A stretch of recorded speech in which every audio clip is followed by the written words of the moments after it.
Voici une anecdote qui illustre l'astuce et la diplomatie de l'Empire romain, et elle concerne l'empereur Hadrien, connu pour son approche stratégique dans la gestion des frontières de l'Empire. Lorsque Hadrien a pris le pouvoir en l'an 117 après J.C., il a hérité d'un empire gigantesque mais étiré jusqu'à ses limites. Contrairement à ses prédécesseurs, Hadrien ne rêvait pas de conquêtes sans fin. Il cherchait à consolider les territoires déjà conquis. Cela incluait la célèbre Murus Hadriani, ou mur d'Hadrien, une fortification construite en Grande-Bretagne pour marquer la frontière nord de l'Empire.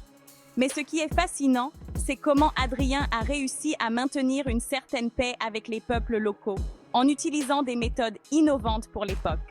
Par exemple, pour surveiller les tribus indigènes, les Romains encourageaient le commerce et les alliances locales. Ils organisaient même des événements sportifs et des foires commerciales où Romains et autochtones pouvaient interagir. Cette approche contribua à calmer les tensions, car les Britanniques se rendaient compte qu'il était plus profitable de commercer avec les Romains que de les combattre.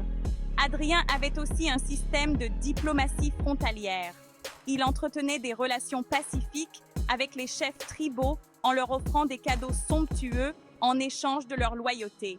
Les tribus, impressionnées par la richesse romaine, étaient souvent plus enclines à coopérer qu'à se rebeller. Paradoxalement, ce n'est pas la force, mais bien la subtilité qui a permis à Hadrien de maintenir une certaine stabilité aux frontières nord. Ce mur de paix, plus symbolique que militaire, est resté en place bien après la mort d'Hadrien et est devenu un des symboles de la volonté romaine de conserver ce qui était acquis plutôt que de toujours chercher plus loin.